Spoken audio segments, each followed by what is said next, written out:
주말에도 뉴스9에 이어 뉴스 더 코너를 통해 정치권 상황 자세히 분석해 드리겠습니다. 취임 나흘째를 맞은 이재명 대통령이 주요 인선부터 트럼프 대통령과의 통화까지 중요한 일정을 두루 소화했습니다. 대통령실 출입하는 최지원 기자와 이재명 정부의 취임 첫 주 움직임과 의미 살펴보겠습니다.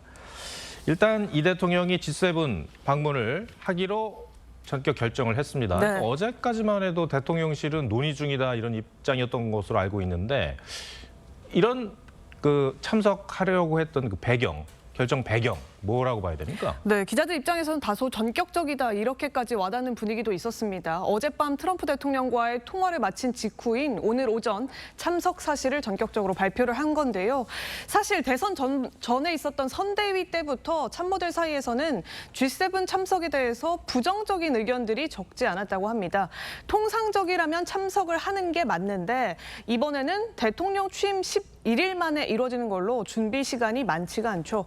이런 상황에서 트럼프 대통령이 공개석상에서 관세 문제를 공격적으로 몰아붙이게 될 경우 이재명 대통령이 곤란한 상황이 발생할 수 있다. 이런 얘기도 나왔다고 합니다. 그게 아닌 게 아니라 트럼프 대통령이 공개석상에서 다른 나라 정상을 아주 곤혹스럽게 했던 것을 저희들이 화면을 통해서 봤거든요. 네, 맞습니다. 또 후보 시절부터 외교안보 문제를 각각 조언해온 위성락 안보실장과 이종석 국정원장 후보자도 의견이 엇갈렸던 것으로 알려졌습니다. 위 실장은 그래도 가서 부딪혀봐야 한다 이런 입장이었던 반면에 이 원장 후보자는 서두를 필요 없다 이런 쪽이었다고 합니다. 이 같은 의견 대립 속에 결국에는 이 대통령이 가는 쪽으로 결단을 내린 걸로 보입니다. 네, 참모진들 사이에 이견이 분명히 있었다는 얘기인데 그럼에도 이 대통령이 전격 결정을 한 배경 뭘까요? 네, 미국과 중국 관계 풀리고 있는 상황이 영향을 미쳤을 것이다. 이런 얘기가 나오는 게 현재까지 중론입니다.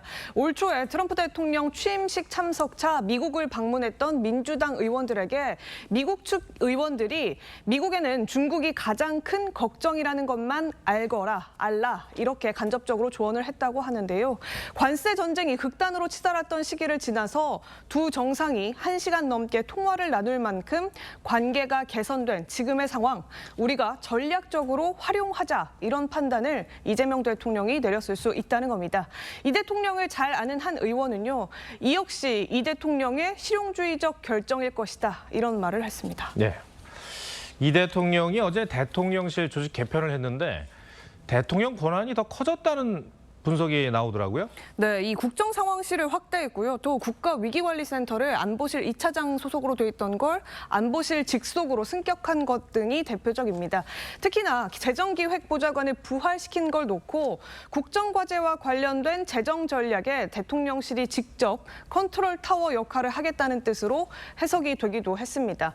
대통령실은 이 대통령이 대선 때 공약했던 지역화폐 같은 국정과제들을 책임지고 실천하겠다. 이런 의지의 표명이라고 설명을 하고 있습니다. 하지만 이미 확장 포퓰리즘 유혹에 빠질 경우에 이를 제어할 장치가 마땅하지 않다는 건 우려스럽다. 이런 지적도 나올 수 있죠. 또 비상계엄을 계기로 쏟아졌던 국민적 요구가 대통령의 과도한 권한을 분산시켜야 한다. 이런 것이었다는 점에서 배치되는 흐름이 아니냐. 이런 지적도 분명 나오는 것은 맞습니다. 일부 수석들 인사는 좀 늦어지는 분위기인데 이유가 있습니까? 네, 어제 오전까지만 해도요. 저희가 취재한 바로는 민정, 정무, 홍보, 사회수석 이 4명의 인사가 발표될 것이다. 이런 얘기가 나왔었습니다. 그런데 앞서 리포트에서 보셨듯 민정수석 후보로 거론되는 오광수 전 검사장에 대한 여권의 비토 목소리 현재까지 큰 상황이죠. 하지만 오 전 검사장 기용에 대해서는 이재명 대통령의 의지가 크다고 합니다. 검찰을 잘 아는 특수통 인사가 검찰 개혁도 잘 할 수 있을 거다. 이런 판단이라는 겁니다. 내일 있을 걸로 보이는 인사 발표에서 오 전 검사장 기용을 그대로 진행하느냐 여부가 향후 이재명 대통령과 여당의 관계 설정을 가늠해 볼 수 있는 하나의 기준점이 될 수 있다. 이런 해석도 나오고 있습니다. 네, 알겠습니다. 최지영 기자, 잘 들었습니다.